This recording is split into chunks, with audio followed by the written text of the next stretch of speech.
Hey guys, welcome back to Weekenders on the Water. Today we're here in Cayo Costa. I know it looks like the Bahamas, but no, this is Florida. That's the Gulf Coast. But we are here to talk about the Bahamas.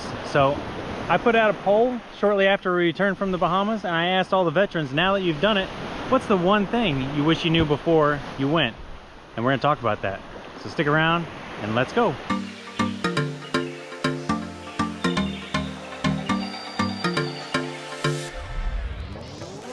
All right guys, so like I mentioned, we are here at Cayo Costa. It's a beautiful paradise. While we're here, we wanted to talk about Bimini, Bahamas. And what's the one thing that you wish you knew before you went? So, like I said, I put out a Facebook poll and we have the results here. First thing somebody said, take the ferry. Of course, the day that we went, it was pretty rough. People went the day before. It was extremely rough, insane. We actually had to cancel and delay one day because of how rough it was. So I get the whole take the ferry aspect of it.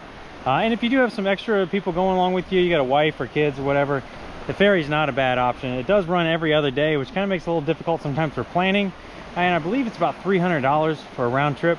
But I tell you what, if you're going to be a passenger on the back of one of these things, I definitely would recommend taking the ferry, so not a bad option. Tip number 2, somebody said instead of bringing 2 5-gallon gas cans, they wish they would have brought 1 5-gallon gas can and a cooler. So that's kind of more of a personal preference. If you'd rather have the extra space for food, water, drinks, I personally do like having 10 extra gallons of gas per ski, but that's also because the 2 skis that we have, these GTIs, they only have a 16-gallon gas tank, so we're already running a little bit lower than others. But like I said, I'd rather be safe than sorry and have enough gas to get there, turn around if we have to and come back. Last year when we went, there was no gas on the island for a day or two, and it was nice having that extra gas so we could still go out and explore. Next up, someone said they should have hit the gym before they went to Bimini. Get that leg day and do those squats, and I totally get that aspect of it too, that sentiment, because it's a rough ride. You know, it's 55 miles across the open ocean, and you're going to be working those legs out for sure. So definitely make sure that you're up on your leg day. Don't skip leg day, don't skip your squats leading up to Bimini. Another one said just how great the ride would be, how great Bahamas Challenge group was, particularly with Sean and Danny. Unfortunately, they're no longer with Bahamas Challenge anymore. So there are still some groups that do these kind of rides. Recommend the Crossing Florida to Bahamas group on Facebook. You can go check them out. They do some rides, and I think they're going to start organizing some larger annual rides there as well. So probably sign up for that Facebook group now that the admins that I used to ride with are no longer part of the challenge. So next up, this is probably my favorite one. Someone said should have done it sooner. Absolutely, 100% agree. It's definitely the trip of a lifetime, and most people only plan on doing it once. It is a bucket list item, and so I definitely get that sentiment, and having done it, it's amazing. It's a trip of a lifetime, so definitely don't put it off. Never put off for tomorrow what you can do today, and eventually someday has to be today. So don't if everybody goes around making plans for someday, eventually someday has to be today. Mark it on the calendars, get it done, you'll be happier when you do. All right, next up, someone says arrive in Miami early, check the weather, and ride when you can. So I totally get that too. Like I said, we showed up, and unfortunately the day that we were going to leave was too windy, too choppy, too wavy, just too risky, too dangerous. So we had to delay. So you got to be flexible for sure.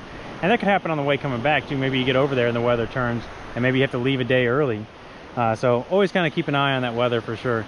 Our safety limit was 12 miles an hour, winds, and 2-foot seas. Just keep in mind too that that's like the minimum. And whatever they tell you, it's always going to be worse once you're out there in the jet stream and the Gulf Stream.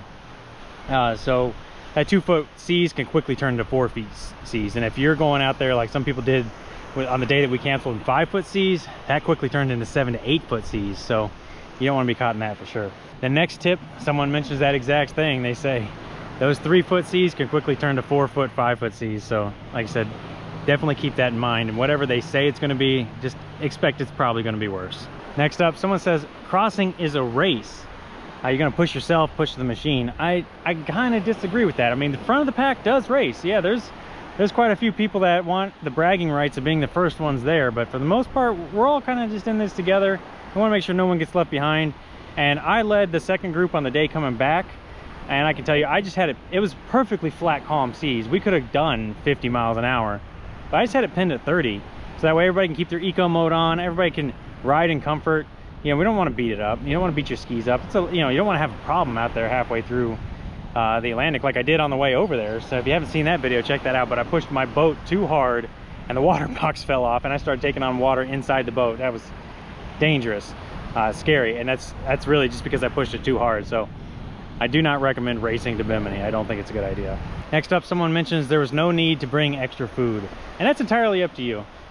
This year we did bring a lot of extra food because we had the boat, we had the extra space, and I did find that it saved us quite a bit of money, which was nice because it's an expensive trip as it is. You know, and I had 3 vessels going in this past year.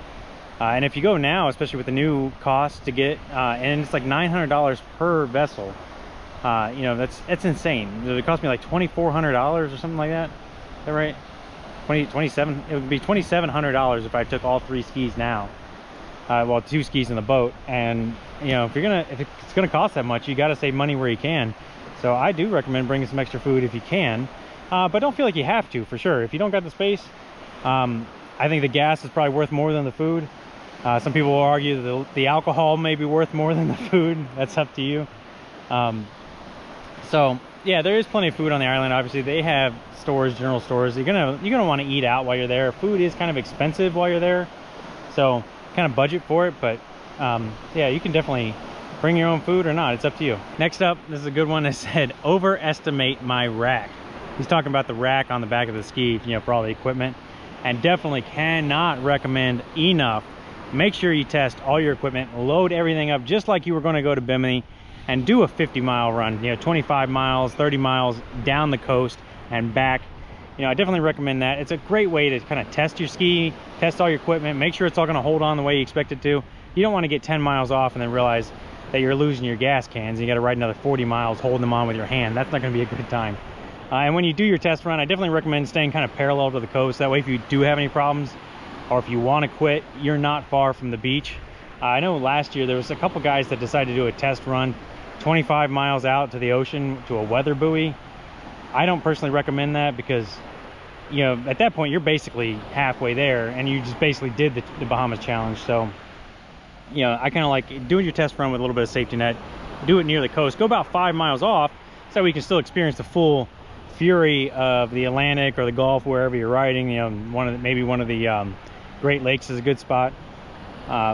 But do it close, you know, kind of parallel to the coast, so that way help is never very far if you need it. Next up, someone says if the weather's too rough, lighten your load. And yeah, I get that aspect too. That kind of makes sense. If your ski is really weighed down, it's going to ride differently. I think a lot of us don't really realize when you got all that gear, you know, everything you need for a few days, all that extra gas and everything.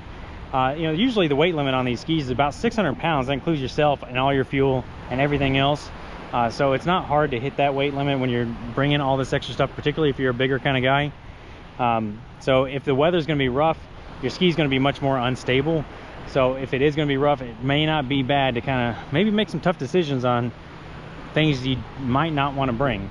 But also they mentioned that same thing, that if the weather's rough, you're going to want to bring extra fuel because you're going to go through more fuel. And so that makes sense as well. And the final tip that was given to me from the Facebook audience was absolutely nothing.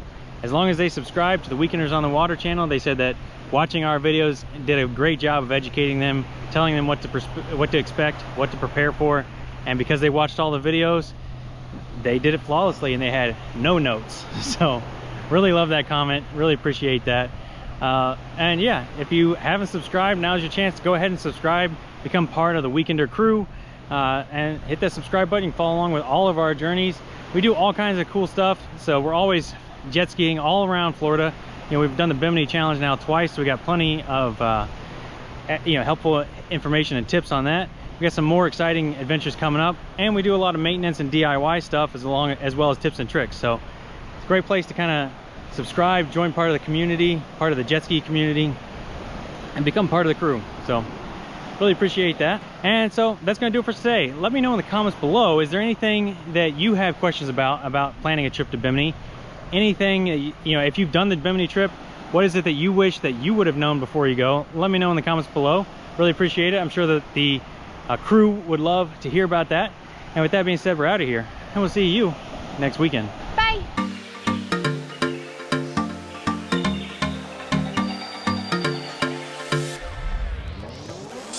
Hey guys, welcome back to Weekenders on the Water. Final tip that was given to me from the Facebook audience, and that is nothing. As long as they subscribe to the Weekenders on the Water Facebook